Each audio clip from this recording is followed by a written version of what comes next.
Mic पे तरुण, साईं की कहानी शिरडी से संसार तक। आओ साईं। साईं, हाँ साईं बाबा। महल साहब इस नए नाम से क्यों पुकारने लगे? संध्या का समय है, झूठ नहीं बोलता, भगवान साक्षी है। ये साईं नाम बिना सोचे समझे मेरी जुबान से निकल गया। ये नाम इस महालसा का नहीं, ये मेरे खंडोबा की देन है। बोलो, स्वीकार करो। ओम साई राम। साईं की कहानी शिरडी से संसार तक। माइक पे तरुण पॉडकास्ट पर आपका बहुत बहुत स्वागत करता हूं। मैं तरुण व्यास। आइए आज आपको उस मंदिर में ले चलें जहां शिरडी में बाबा पधारे थे और यहीं पर बाबा को नाम मिला था साईं, और नाम देने वाले श्री महाल सापती जी, बाबा के अनन्य भक्त और खंडोबा मंदिर के पुजारी। साईं समिट के दौरान हमारी इनसे मुलाकात हुई थी और मेरा गला काफ़ी बैठ चुका था, तो इस एपिसोड में मेरे गले को माफ़ करते हुए संदीप नागरे जी की बातें सुने। ओम साई राम।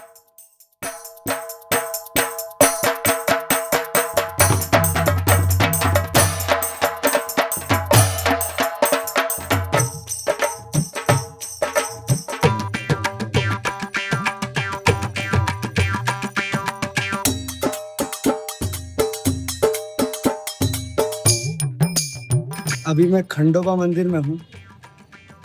दत्त दिगंबर श्री साईनाथ महाराज की जय, महल सापती जी की जय। तो आज हम यहाँ जो महल सापती जी के परिवार हैं उनसे बात करने वाले हैं।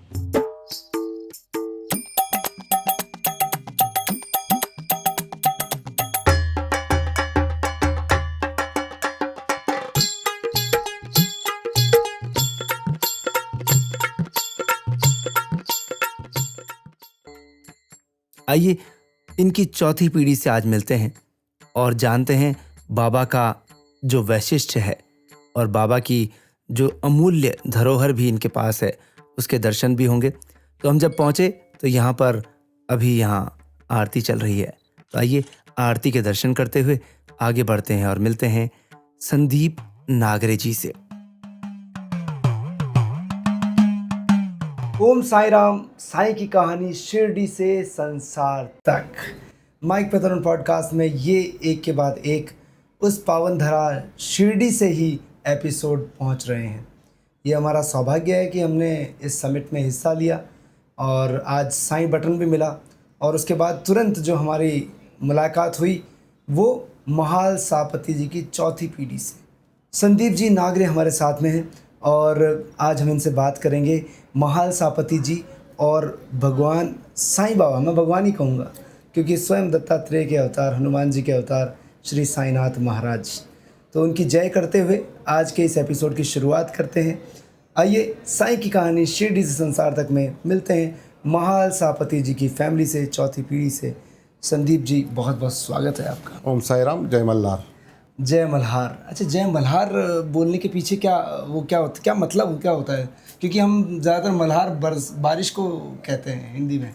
इधर ऐसा ट्रेडिशन है कि खंडोबा जी का जो जय घोष होता है जी, वो एलकोट एलकोट जय मल्हार के एलकोट जय मल्हार के घोषवाक्य से उसका भगवान का घोष इधर महाराष्ट्र में किया जाता है। वाह। तो उसके पीछे भी एक बड़ी कहानी है, वो भी मैं आपको बताऊंगा। ठीक है, तो एलकोट जय मल्हार करते हुए आइए शुरुआत करते हैं और बात करते हैं। सबसे पहले मैं महाल सापती जी की बात करूं।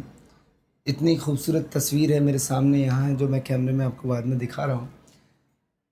महाल सापती जी के बारे में अगर कुछ कहना हो तो उनकी पीढ़ी के होने के नाते आप उनके लिए क्या कहना चाहेंगे कुछ, क्योंकि बाबा का उनका प्रेम पूरी दुनिया जानती है। आप क्या सोचते हैं, क्या कहना चाहेंगे? महाल सापती ये बाबा के अति प्रिय भक्तों में से एक थे और उनकी सेवा, उनकी भक्ति, उनका कोई भी उसका अपन बयान कर नहीं सकते, क्योंकि स्वयं बाबा ने ही उनको, मेरा खुद का मानना है कि बाबा ने ही उनको इस उनके युग में उनके साथ रहने के लिए तैयार किया होगा। तो ऐसे महान महाल सापती भक्त थे जो उनकी सेवा के लिए और भक्ति के लिए आज जग भर में जाने जाते हैं। वाह। तो महालसापति जी को कौन नहीं जानता, और जिसने श्री साईं सचरित्र पढ़ी उसने बहुत बार उनका नाम उस पुस्तक में पढ़ा, उस शास्त्र में पढ़ा। महालसापति जी का ही जो उस वक्त जब साईं बाबा से जो रिलेशन रहा वो हम पढ़ते हैं। पर जैसे जो कहा जाता है कि पहली बार जब कहा गया था, जब बाबा चांद पाटिल की बारात के साथ में जब आए, तो महालसापति जी ने ही कहा था कि साईं। उससे पहले साईं शब्द कोई नहीं जानता था, इसी नाम से पुकारा था। वो क्या दृश्य था, थोड़ा उस बारे में बताइए। जब चांद पटेल के भांजे के शादी में बाबा बाराती बन के शिरडी में आए, तो ये खंडोबा का जो मंदिर है ये बहुत पुरातन मंदिर है। 250 ईयर्स से 300 ईयर्स का उसको श्रृंखला है जी। तो बाबा आने के पहले से ये मंदिर यहाँ पे मौजूद था। और हमारे परिवार की ओर से महालसापति के पास इस मंदिर की पूजा अर्चा उस समय से है। यहाँ हमारा खलियान था। तो जब वो बाबा बाराती बन के आए तो वो जो बारात थी वो यहाँ ही, जब उस समय में बहुत घने जंगल जैसे पेड़ रहते थे, तो यहाँ ही हमारे खलियान में वो बारात रुकी थी। और बाबा जैसे सुबह की समय में मंदिर की ओर आ रहे थे और महालसापति पूजा अर्चा करके बाहर निकल रहे थे, तो साक्षात उन्होंने पहले उनको बाबा और उनका आंखों में आंखों देख हुआ। तो बाबा का जो पहराव था वो फकीरी टाइप में था।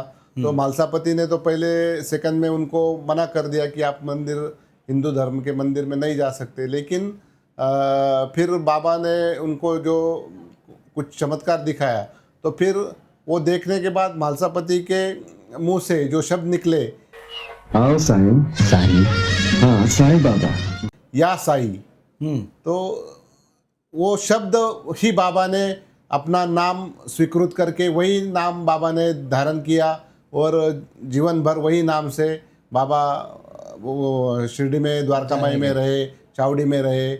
और फिर बाबा का अंतिम समय जब था तो वो उनका समाधि बूटीवाड़ा में बनाया। तो ऐसा ये साई का जो नाम बाबा को मिला वो महालसापति की देन है। और महालसापति को ही बाबा ने मेरे ख्याल से चुना होगा ये सब प्रक्रिया में। तो आज उनके परिवार में हमारा जन्म हुआ है, तो हम भी खुद को बहुत सौभाग्यशाली मानते हैं कि आज उनके नाम के ऊपर अपना सब जीवन मान चल रहा है जी।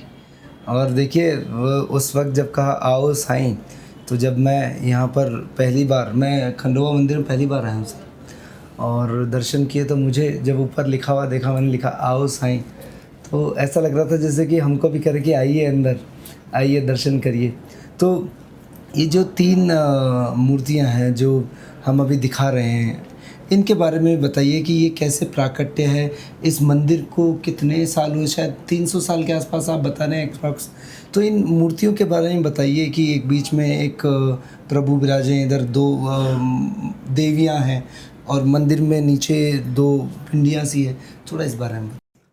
तो ये जो है एक्चुअली खंडोबा भगवान ये महाराष्ट्र का कुल देवता है। 16वीं सदी में ऐसा माना जाता है कि उस समय में भूतल के ऊपर मनी और मल्ल ये 2 राक्षस थे जी। और वो शिव के अति भक्त थे जी। उन्होंने इतना तपस्या किया था कि उन्होंने शिव को उस समय प्राप्त किया था। और शिव को प्राप्त करने के बाद उन्होंने शिव से वरदान लिया था। तो वरदान लेने के बाद उनमें एक मस्ती आ गई, एक गर्व आ गया, अहंकार आ गया। और वो उनका जो प्रवृत्ति वो राक्षसी प्रवृत्ति थी, उनका नेचर जैसा था उन्होंने वैसा बर्ताव भूतल के ऊपर शुरू किया। ऋषि मुनियों को, भगवान लोगों को उन्होंने सताना चालू कर दिया। तो फिर उनका एक मर्यादा ख़त्म होने के बाद फिर जो ऋषि मुनि थे ये सब थे, ये भगवान के पास गए और बोलते हैं कि ये जो आपके भक्त है ये अभी भूतल के ऊपर बहुत अत्याचार जुल्म कर रहे हैं, तो आपको इनका बंदोबस्त करना है। तो फिर ब्रह्मा जी बोलते हैं कि भाई ये तो शिव के भक्त है और शिव ने जिसको वरदान दिया उसका इस भूतल के ऊपर, इस सृष्टि में कोई काट नहीं है, कोई कुछ भी नहीं कर सकता है। तो फिर वो बोलते हैं अपन शिव जी के पास ही जाएंगे और उनको बताएंगे कि ऐसा ऐसा है। तो फिर ब्रह्मा जी सब जो ऋषि मुनि सब रहते हैं उनको लेके जाते हैं और शिव जी को उनके नेचर के बारे में बताते हैं या ऐसा ऐसा ये सब हो रहा है। तो फिर शिव जी भी बोलते हैं कि अभी तो मैंने उनको इस रूप में उनको वरदान दे चुका हूँ, तो मैं इसका अभी कुछ नहीं कर सकता हूँ। तो मैं अगर उनका वरदान वापस ले लूँगा तो मेरे पे से समस्त विश्वास उड़ जाएगा। तो फिर शिव जी उनको बताते हैं कि ब्रह्मा जी को कि आप मुझे दूसरे अवतार में भूतल के ऊपर भेजो और उस अवतार में मैं उनको युद्ध करके पराजित करूँगा और फिर उनका खात्मा करूँगा। तो ऐसे ये लीला थी। तो ये हमारे पूना के नज़दीक जेजुरी बोल के खंडोबा जी का मूल स्थान है जी। तो ये एक पहाड़ के ऊपर है। तो वो उधर जो लीला घड़ी वो मैं आपको बताता हूँ। बीच में जो भगवान खंडोबा यानी कि शिव का अवतार है और बाजू में म्हालसाई और बानाई जो माँ पार्वती और माँ गंगा का रूप है। उस समय में वो सब लीला घड़ी म्हालसाई के साथ भगवान ने वहाँ पे अवतार लिया, फिर वो लीला सब उधर घड़ी। फिर वो खंडोबा जी दूसरी शादी जो किया वो बानाई से किया, वो मेंढपाल के रूप में भूतल के ऊपर थी। गणेश जी भी साक्षात वहाँ पे थे, विष्णु जी भी खंडोबा जी के प्रदान करके उस जेजुरी गांव में रहे। तो वो ऐसा आख्यायिका है। फिर वो सब लीला होने के बाद हमारे इधर मार्गशीर्ष महीना रहता है, मराठी में मार्गशीर्ष महीना बोलते हैं। तो मार्गशीर्ष 1 से 6 तक वो युद्ध चला था उस समय में। तो वो युद्ध षष्ठी के दिन छठे दिन खत्म हो गया और छठे दिन भगवान ने उनको वो मनी और मल्ल को मारा। तो वो जिस दिन भगवान ने उनको मारा उस दिन को इधर महाराष्ट्र में चंपा षष्ठी नाम से जाना जाता है। और वो राक्षसों को मारने के बाद भगवान के जो सैनिक थे उन्होंने जो उत्सव किया तो उसको चंपा षष्ठी उत्सव बोलते हैं। वो आज धूम धड़के से महाराष्ट्र में जिधर जिधर खंडोबा मंदिर है वहाँ पे मनाया जाता है। और हमारे महाराष्ट्र में जिसके घर में भी शादी होती है तो पहले जो मान रहता है वो खंडोबा जी को देना होता है, उनका जागरण गोंदल होता है और फिर ही वैवाहिक जीवन शुरू होता है। तो ऐसी हमारी महाराष्ट्र की परंपरा है, लोक देवता के। हाँ, तो वो जो अभी मैंने आपको बोला यलकोट यलकोट जय मल्ला, तो उसका भी उसमें ही है कि जब भगवान ने ये दोनों को मार दिया तो भगवान ने मारने के बाद उनको पूछा कि तुम्हारी आखिरी इच्छा क्या है, क्योंकि वो तो शिव के भक्त थे। तो उनसे लगा कि पूछना भी जरूरी था। तो फिर उन्होंने बोला, तो फिर वो जो मल्ल था उसने बोला कि जब भी कोई आपका नाम लेगा तो उसके पहले मेरा नाम आना चाहिए। तो इसके लिए जो मल्हार बोलते हैं तो मल्ल को हराने वाला मल्हारी मार्तंड बोलते हैं हमारे इधर। तो वो इसलिए जो जय घोष आता है जय मल्हार कि वो राक्षस का नाम पहले भगवान के पहले लगा जाता है और मल्ल को हराने वाला मल्हारी, इसलिए जय मल्हार ऐसा वो जय घोष हुआ है। एक गाने में भी जैसे उड़ने दे धड़क धड़क मल्हारी, वही उस खुद राक्षस ने जो इच्छा प्रकट की थी भगवान ने वो भी पूरी की। तो आज भी जो भी नाम जय घोष होता है तो उसके पहले उसका नाम आता है। और जो मणि था वो उसको भगवान ने पूछा तेरी आखिरी इच्छा क्या है, तो उसने बोला कि मुझे हमेशा आपके चरणों के नीचे रहना है। तो भगवान ने जिधर जो गढ़ था जेजुरी गढ़ था उसके पहले पैर के ऊपर उसके सर पे पैर रख के उसको उधर उसको दबा दिया, बोले तो उसका मोक्ष दिया। तो वो पायरी का दर्शन लोग पहले स्टार्ट में करते हैं और फिर ऊपर जाते हैं। तो ऐसा ये मनी और मल्ल का कहानी है। तो ये पुरातन मंदिर है बाबा का आने के पहले का। और बाबा जब शिरडी में आए तो फिर मालसापति, काशीराम शिंपी और अप्पा जागले ये तीनों दोस्त थे। तो इन्होंने ही बाबा को फिर वो जो मस्जिद थी वहाँ लेके गए और फिर बाबा को बोला कि आपको यहाँ रहना होगा। तो फिर ये उस दिन से बाबा का जो शिरडी का जीवन मान है वो चालू हो गया। तो ऐसी ये बाबा की ये मंदिर के बारे में लीला है। ये लीला बड़ी अपार है और ये सब पूर्व रचित है। बाबा ने, भगवान ने जैसा रचा है वैसा ही हो रहा है। मैं जो पूछ रहा था तो एक तरफ देवी कौन सी है मंदिर में, वो थोड़ा सा बताइए। खंडोबा जी के राइट साइड में जो है मालसाई है, जो माँ पार्वती का रूप माँ है, पार्वती। और जो लेफ्ट साइड में वो गंगा जी है, उसका उस रूप में नाम बानाई था। बानाई, बानाई, गंगा माँ। हाँ, गंगा माँ, वो गंगा के स्वरूप विराजमान है। जी। तो ऐसा वो मूर्तियों का है। और वहाँ पे जो शिवलिंग है, ये उस समय से ही वो शिवलिंग है, ये दो छोटे स्वयंभू है। शिवलिंग है। तो वो जितने भी भक्त शिरडी में आते हैं, तो उस समय बाबा आने के बाद इस टेम्पल को थोड़ा महत्व आ गया। और बाबा के पास जितने भी भक्त आते थे शिरडी से, एमपी से, गुजरात से, बम्बई से, तो वो सब जो बाबा के रेगुलर डिवोटीज हो गए, तो वो सब भक्तों को बाबा पहले खंडोबा मंदिर भेजते थे, इधर तुम आशीर्वाद लेके फिर मेरे पास आओ। तो ऐसा ये मंदिर का ट्रेडिशन है। जब तक ये मंदिर में आते नहीं, तो आपकी शिरडी की यात्रा सफल होती नहीं है, अब उसमें ऐसा कहा जाता है। साईं सचरित्र में खंडोबा का संचार हुआ था, जी जी। तो फिर पता चला था नीम वृक्ष के नीचे हाँ, वो भी एक लीला है चार कि दीपक जल रहे थे, और वो यहीं मेरे गुरु का स्थान है।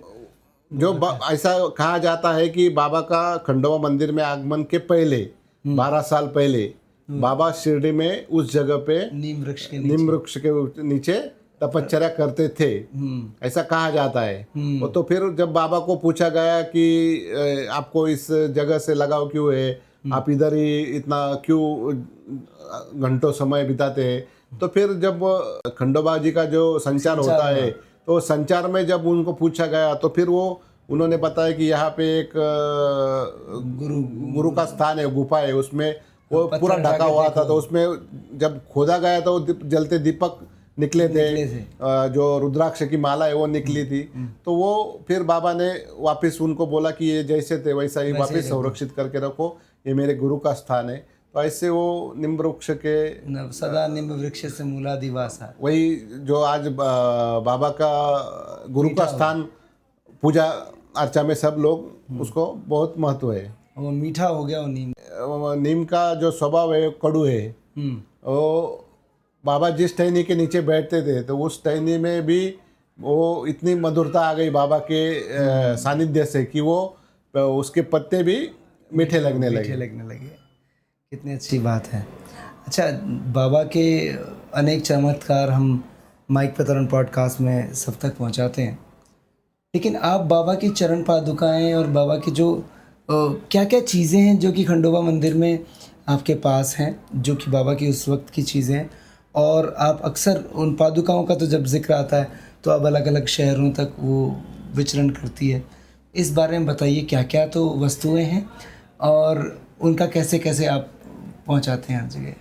बाबा ने समय समय के ऊपर, जब बाबा शिरडी में अपने अवस्था में थे, तो बाबा ने अलग अलग समय पर मालसापति को कुछ उनकी मालसापति को ही नहीं, बहुत से भक्तों को बाबा ने अपनी कफनिया अपने हाथों से भेंट किए हुए स्वरूप ऐसे दिए हुए हैं। तो वो जैसे बाबा शिरडी में रहते थे, तो एक दिन हमारे घर पे आए, तो जो बाबा पादुका पहन के आए थे वो छोड़ के गए। तो फिर जब मालसापति उस समय घर पे नहीं थे, तो हमारी दादी परदादी जी घर पे थी, तो उन्होंने पूछा बाबा आए थे क्या? बोले आए होंगे।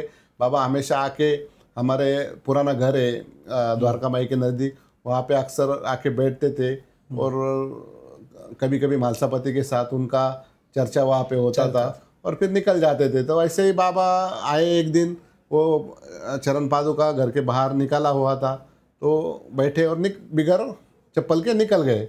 मालसापति जब अपने भिक्षाटन से आए, तो उन्होंने देखा कि बाबा की पादुका घर के बाहर दिख रही थी। उनको लगा बाबा अंदर होंगे शायद, तो उन्होंने जाके अंदर देखा तो बाबा नहीं थे। तो उन मालसापति को मालूम था कि बाबा का स्वभाव ऐसा था, भूल गए होंगे। बाबा एक स्वभाव अलग था।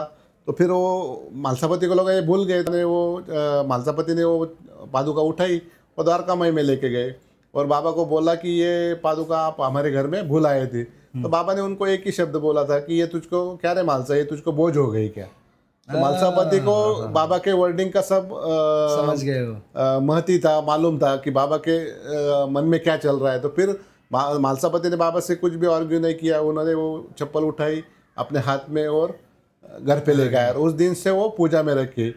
तो जैसे कि मालसापति के पास बाबा की 2 कफनियाँ, 3 सिक्के, और एक छड़ी जिससे बाबा मालसापति को कभी कभी प्यार से मारते भी थे, वो और ये चरण पादुका, ये 4 चीज़ें हैं।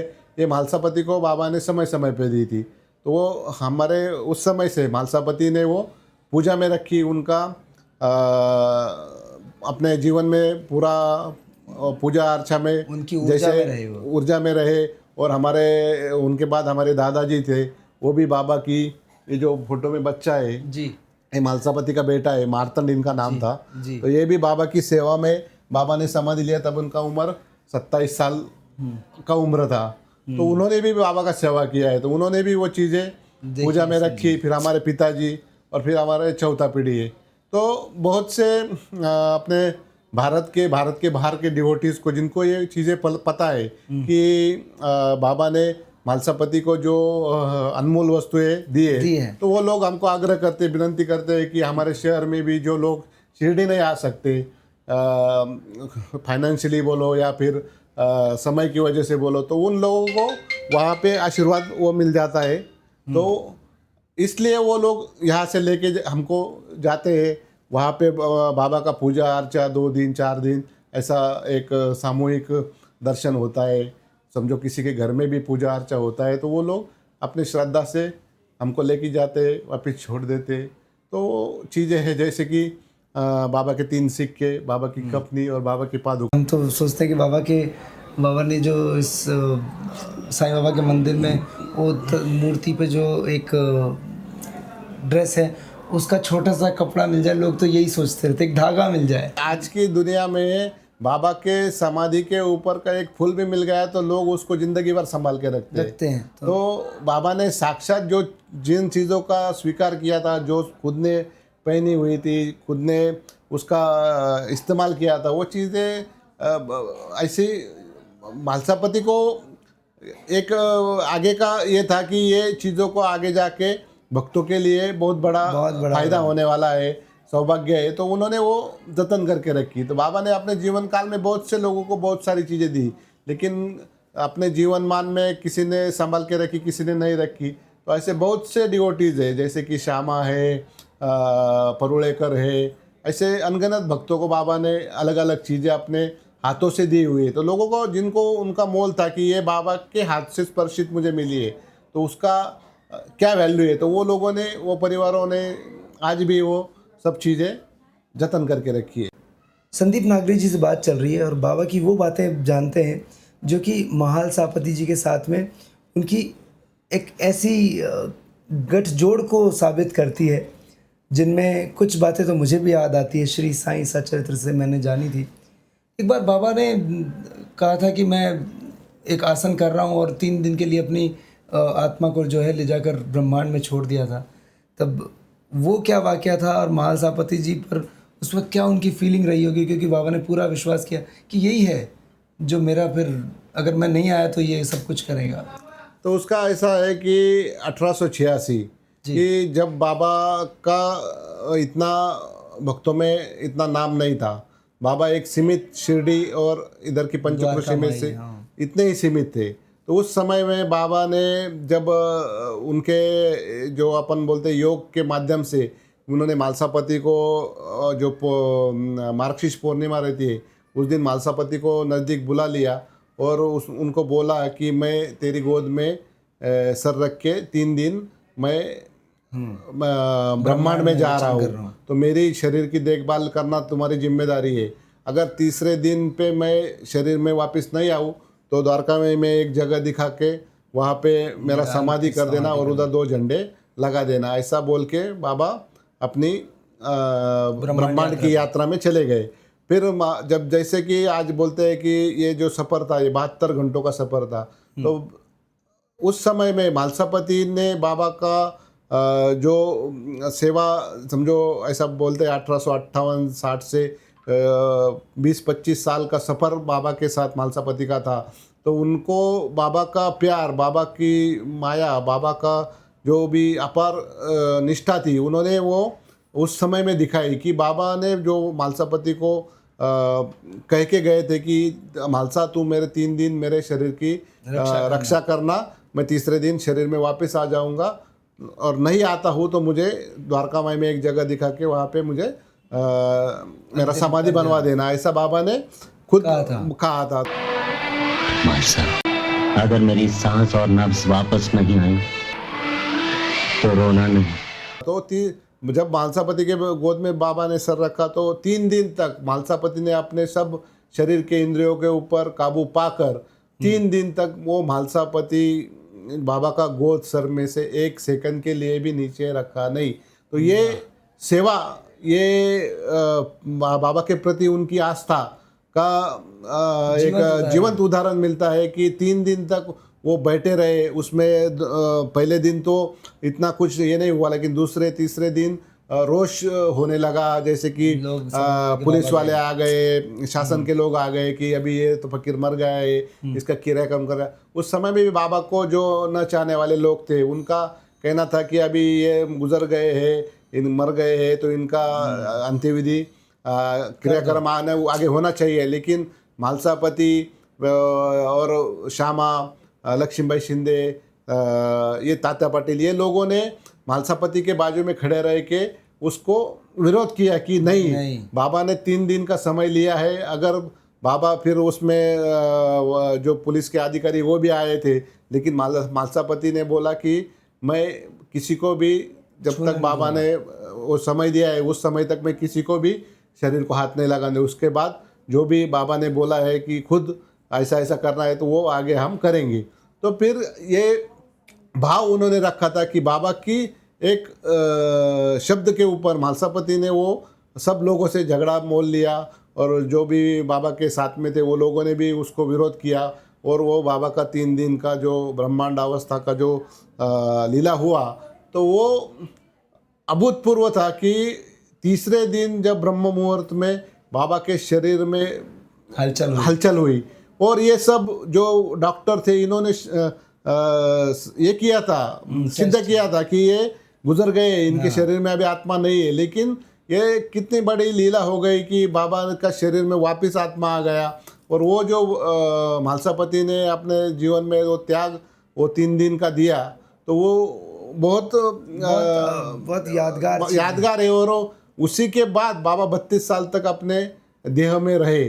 शिरडी के भक्तों को और शिरडी के बाहर के भक्तों को जो प्यार मिला वो सब 1890 के बाद ही बाबा के पास लोग आने लगे धीरे धीरे। इसमें मैं कहता हूँ कि महालसापति जी का इसमें कितना बड़ा यूँ कहें कि योगदान है कि बस कह दिया बात तो बाबा की बात नहीं टालनी, कह दिया कि इतनी बजे तो सब कुछ छोड़ दिया उन्होंने समाज। तो ये लीला भी उसमें बहुत महत्व आती है कि फिर तीसरे दिन आने के बाद सब लोग जय घोष करने लगे, बाबा का जयकारा करने लगे। और फिर उसके साथ बाबा हमारे साथ 32 साल हमारे में रहे।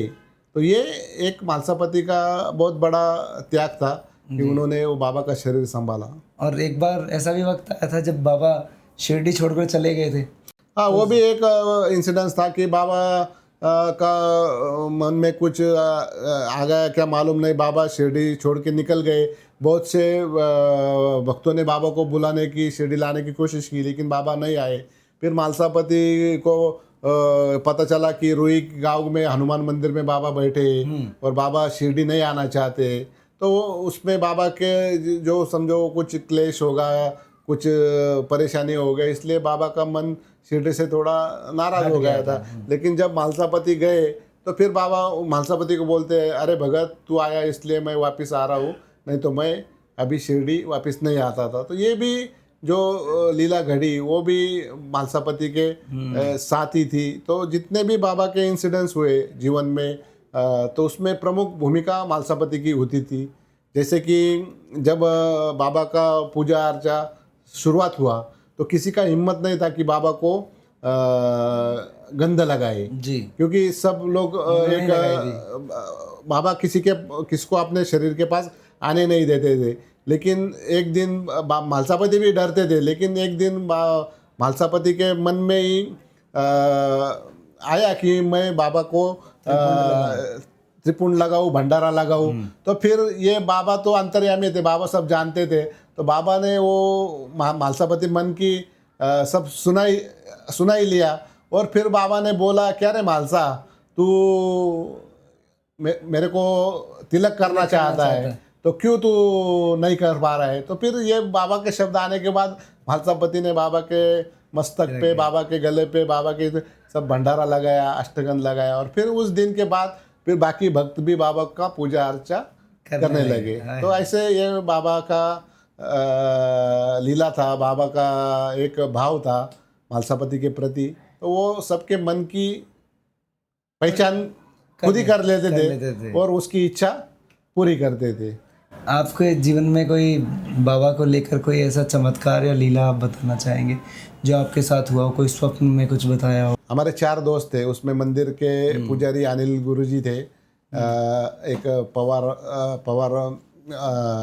नाम का एक बाबा को जो फोटो वगैरह निकलता है वो लड़का था, एक मेरा ड्राइवर था और एक मेरा दोस्त था। तो ऐसे हम पालघर की तरफ जा रहे थे। तो त्र्यंबकेश्वर छोड़ने के बाद सुबह का 9 बजे का टाइम था, 8:30-9 बजे। हमने त्र्यंबकेश्वर के पहले थोड़ा नाश्ता किया, तो हम थोड़ा क्या बोलते हैं वो मीठी नींद में थे, और वो अनिल गुरुजी जो है वो कार ड्राइव कर रहे थे। तो हम त्र्यंबकेश्वर छोड़ने के बाद 1-2-3 किलोमीटर गए होंगे। तो आगे से क्या, अभी हम तो थोड़े नींद में थे, लेकिन आगे से ऐसा बोला जाता है कि जब एक फॉरेस्ट वालों ने जिन्होंने हमको बाहर निकाला, उन्होंने बोला कि वो डंपर आगे से बड़ा जो लॉरी वो आ रहा था, और अच्छा होगा कि आप गाड़ी लेफ्ट साइड में लिया, राइट साइड में लेते थे तो आप सब मर जाते थे। और हमारी गाड़ी कम से कम 100 से 120 फुट खाई में गई। My God. तो उस समय में वो हादसा इतना भयानक था कि बयान नहीं कर सकते थे, कि ऊपर से गाड़ी 100 से 100 फुट दरी में जाती है, और हम सारे के सारे एक नॉर्मल फर्स्ट एड हुआ, और हम शाम को 6 बजे सब घर पे थे। तो ये सब खंडोबा महाराज की और साईं बाबा जी की लीला थी कि हमको उसमें कुछ भी होने नहीं दिया। और गाड़ी देखने के बाद जो भी लोगों ने गाड़ी देखा, तो उनका कमेंट ये था कि ये सब मर गए करके, क्योंकि जो गाड़ी जिसका कीमत 9 लाख रुपए था, उसको 7.5 लाख रुपया उसको बनाने को खर्चा आया। तो इतना भयानक उसका गाड़ी का कंडीशन था। तो उस एक्सीडेंट से हम कैसे बचे, ये बाबा और खंडोबा महाराज ही जानते हैं। तो ये हमारे जीवन का एक बहुत बड़ा वाकया है कि साक्षात उस समय में मुझे इतना ही पता चलता, जब गाड़ी नीचे गिर गई तो मेरे नाम से जो शब्द निकला था वो बाबा यही निकला था। और फिर ये सब लीला हो गई। हम शाम को 6 बजे घर पे भी थे, तो हमने ये वाकया किसी को घर पे भी बताया नहीं था कि हमारा ऐसा ऐसा हो गया है। लेकिन बाद में जब पेपर में न्यूज़ वगैरह हो गया, तो फिर पता चल गया कि गाड़ी किधर है, तो फिर हमने फिर वो शाम को सब बोल दिया कि ये हो गया था हमारा एक्सीडेंट, छोटा सा था, ऐसा बोला था। लेकिन जब वो घर वालों ने गाड़ी देखा तो पूरा सब अचंभित हो गए कि ये बिना साईं और खंडोबा जी के आशीर्वाद के कृपा संभव नहीं था, क्योंकि इतना भयानक एक्सीडेंट था मेरी ज़िंदगी का कि आज समझो मोटरसाइकिल से गिरते हैं तो 8 दिन 10 दिन आदमी हॉस्पिटलाइज होता है या घर पे बेड रेस्ट पे होता है, लेकिन हम दूसरे दिन अपने अपने काम पे चले गए थे। तो ये लीला मेरे जीवन में घड़ा हुआ है। अच्छा, लीलाओं की बात होती है तो जब कहते हैं कि जिसने भी श्री साईं सचरित्र का पारायण किया उसको बाबा एक कुछ एहसास ऐसा कराते हैं। नहीं, जो भी समझो हमारा एक कहना है कि जिन जिन साईं भक्तों के जीवन में कठिनाई या परेशानियाँ आती है, तो जो साईं चरित्र का पाठ करते हैं तो उसमें से जिस भी समस्या का है, उस समस्या के ऊपर आपको रास्ता मिल जाता है, उसके नज़दीक आपको बाबा लेके जाते हैं। और जितनी बार आप साईं चरित्र पढ़ेंगे तो हर समय आपको अलग अलग अनुभूति होगी, अलग अलग उसमें से आपको कुछ ना कुछ प्राप्त होगा। तो यही हमारा मानना है। तो बहुत से लोगों के हमने ये सुने हुए हैं कि साईं चरित्र के पढ़ने के बाद उनके जीवन में कैसे चेंजेस हुए, क्या क्या लाभ हुआ, कईयों के उदी प्रकट हो गई उसमें। वो बहुत सी लीला है। जैसा मन में भाव रहता है वैसे बाबा जैसा भाव होता है तैसा अनुभव, ऐसा बाबा का वर्डिंग था। तो फिर बाबा को मानने वाले कोई भाई के रूप में देखता है, कोई मामा के रूप में देखता है, कोई बेटे के रूप में देखता है, कोई पिता के रूप में देखता है। तो ये सब जैसी जैसी फीलिंग होती है वैसे वैसे वो बाबा को भजते हैं, और बाबा भी उनको झोली भर के देते हैं, मैं तो कहूँगा। लेकिन बाबा का एक ही मंत्र था, श्रद्धा और रखो और सब्र करो। तो ये जो दो बाबा के शब्द थे, तो ये बहुत जीवन में हर एक आदमी ने अगर अपने स्वीकृत किया तो जो भी परेशानी हर एक को आना है। बाबा ने भी उस समय में भी बोला कि मैं, बाबा तो खुद भगवान थे, खुद स्वयं का सब कुछ अच्छा कर सकते थे, लेकिन उन्होंने मानव जन्म में आए थे तो उन्होंने जो मानव जन्म का जो सिस्टम है उसमें बिल्कुल भी उसमें इंटरफेयर नहीं किया, ऐसा मैं बोलूँगा। जो भी उनको मानव जन्म में जो जो लेना था उन्होंने लिया। और वही लोग भक्तों को भी बोलते थे कि आप भी जो भी आपके इष्ट है उसके ऊपर श्रद्धा रखो और सब्र करो, आपको उसका फल मिलेगा। अच्छा, एक बात, इन चीज़ों को हम इतना मानते हैं पर कुछ लोग, आपके भी कानों तक ये बात पहुंचती होगी, बाबा के लिए उल्टा सीधा बोलते हैं, जिसको सुनने की हमें हिम्मत भी नहीं होती। सुनकर ऐसा लगता है कि क्या कर दें हम। तो मैंने माइक पे तरुण पॉडकास्ट इसीलिए शुरू किया था कि उन लोगों को इस चैनल के माध्यम से अच्छी बातें पता चलकर उनके मुंह पे एक करारा जवाब मिले, और ये होना भी चाहिए। आपके भी काफ़ी चीज़ें सुनने में आती होगी, किसी ने ये कह दिया, किसी ने वो, लेकिन सबसे मेन बात, एक जो शब्द वो यूज़ करते हैं, चांद पाटिल में से चांद निकालने के बाद में कुछ और चीज़ जोड़ के उसको बना देते हैं। पाटिल को कुछ और ही बना दिया उन्होंने और वो नाम इनका रख दिया। नहीं, वो तो अज्ञान है। ये क्या होता है, सोशल मीडिया के ऊपर जो कुछ गलत मोटिवेशन से जो लोगों ने प्रसार प्रचार किया है, तो उन्होंने बाबा को उधर बैठ के किया है। अभी बहुत से जो लोगों ने बाबा के खिलाफ बोला था, लेकिन जब उनको आह्वान किया गया कि आप शिरडी में आओ, बाबा का देखो इधर क्या है, बाबा का काम किस तरह से चलता है, तो ये बहुत से जो बाबा के विरोधी बोलने वाले थे लोगों ने, तो फिर उन्होंने ये मानने भी किया कि हम तो सोशल मीडिया में जो दिखाया उसके ऊपर हमने ये बातें रखी थी, सुना और बोल दिया था। तो उन्होंने यहाँ पे रह के 2 दिन 3 दिन रह के वो उसके बाबा का जो दिन भर का दिनचर्या कैसे होता है, बाबा के मंदिर में रिचुअल्स कैसे निभाए जाते हैं, उन्होंने देखने के बाद उनका मन परिवर्तित हुआ। उन्होंने जाहिर प्लेटफॉर्म पे फिर क्षमा मांग के भी उन्होंने जो भी बाबा के बारे में गलत बातें की थी उन्होंने वो पीछे ले लिया कि हमारा गलती हो गया था कि हमने ये बिना देखे ये सब बयान किया था हमने। तो जो क्या बोलते हैं अपन, आँखों और कानों के बीच में 4 बोट का अंतर होता है, तो उन्होंने सुन के ही सब अपना माइंड बना लिया था। लेकिन हम भी सब भक्तों को वही बोलते हैं कि आप जब भी आपके बाबा के तरफ आपका कोई संदेह हो तो आप शिरडी आके देखिए। बाबा ने उस समय से आज तक जो ये किया है तो उसकी हिस्ट्री है। ऐसा नहीं कि और ये ज़्यादा पुराना सदियों का नहीं है, ये 100-150 साल का सब इतिहास है। तो उसमें आपको जैसे हमारे परिवार है, बाईजामा का परिवार है, लक्ष्मीबाई शिंदे का परिवार है, श्यामा का परिवार है, ऐसे जो बाबा के समकालीन भक्त हैं उनके परिवार आज भी है शिरडी में। तो आप उन लोगों से उन्होंने जो बातें लिख के रखी है तो आप देखिए कि बाबा कैसे, बाबा का बिहेवियर था, बाबा ने कौन से धर्म को बढ़ावा दिया या किसी धर्म को नीचे दिखाया, ऐसा किधर भी आपको दिखने को मिलेगा नहीं। लेकिन ये उस समय में भी बाबा को तकलीफ देने वाले लोग थे, आज भी है। तो ये तो कलयुग है, इसमें ये चलता रहेगा। लेकिन हमारा तो जो लोग बाबा के विरोध में जो अनाप शनाप बोलते थे उनको यही एक आह्वान रहेगा, संदेश रहेगा कि भाई आप शिरडी में आओ, देखो, और फिर आपका हृदय परिवर्तन ये तो 100% होना ही होना है। और देखने के बाद तो ये हर एक की श्रद्धा अलग अलग है। बाबा ने तो खुद को कभी भगवान माना नहीं, हम बाबा को भगवान मानते हैं तो वो हमारी आस्था है। तो वो उसको तो कोई ठेस हम आने नहीं देंगे। हमारे मन में जैसे है तो करोड़ों साईं भक्तों के मन में है कि बाबा हमारे भगवान है। बाबा ने तो पूरा जीवन उनका फकीरी में जिया है। तो बाबा ने कभी कोई चीज़ का मतलब नहीं रखा, किसी हौश पौश का काम नहीं दिया। तो गरीबों के लिए बाबा ने काम किया। आज भी साईं बाबा संस्थान की ओर से गरीब लोगों के लिए मदद होती है, अस्पताल है, सब चीज़ें, कॉलेज हैं, ये चल रहा है। तो ये बाबा का सेवा कार्य है उस समय से।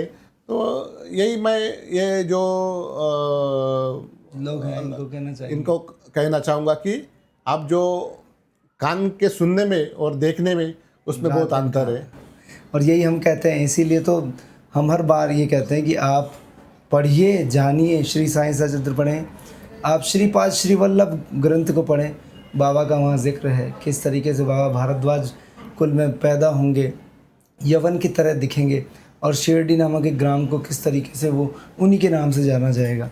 ये सारी बातें जब होती है ना लिखी, तो उन्हें समझना चाहिए। किसी ने कुछ कह दिया, आपने मान लिया।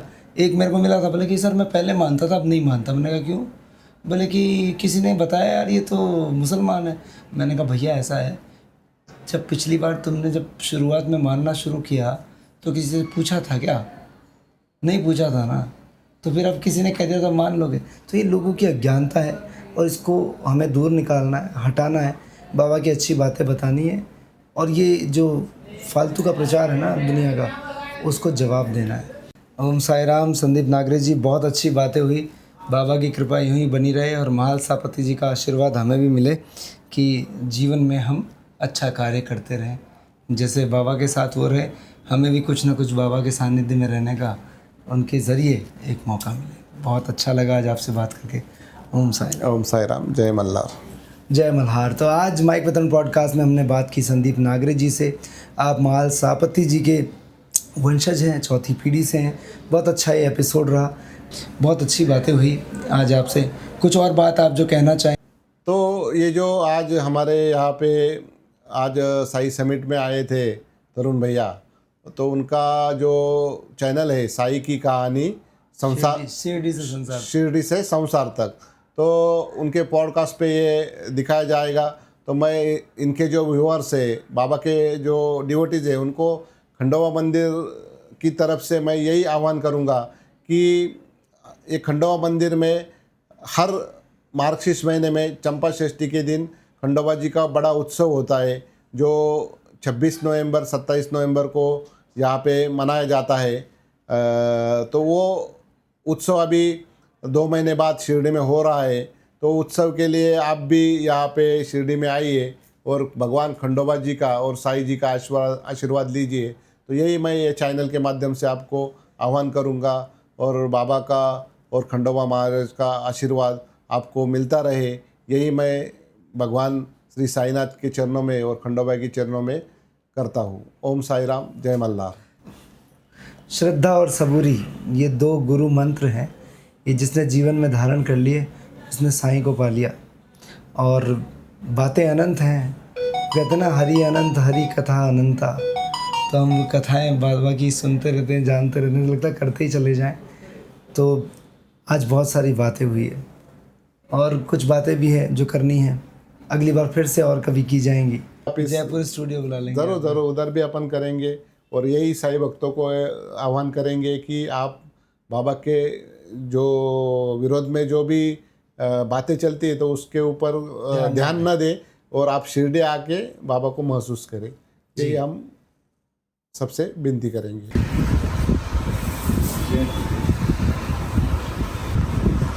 बोलिए खंडोबा जी महाराज की जय।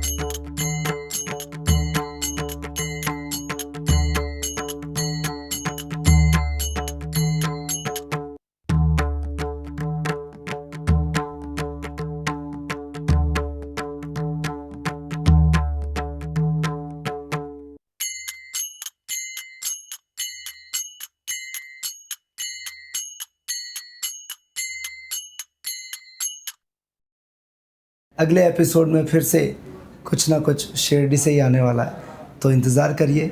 और हमेशा कहता हूँ हमारा एक और चैनल है बीवी का टीवी, जहाँ पर हम बॉलीवुड की बातें करते हैं, तो आप उसे भी देखिए, सब्सक्राइब कीजिए, यहाँ लिंक नज़र आ रहा है। और मेरा नंबर है 8769000600।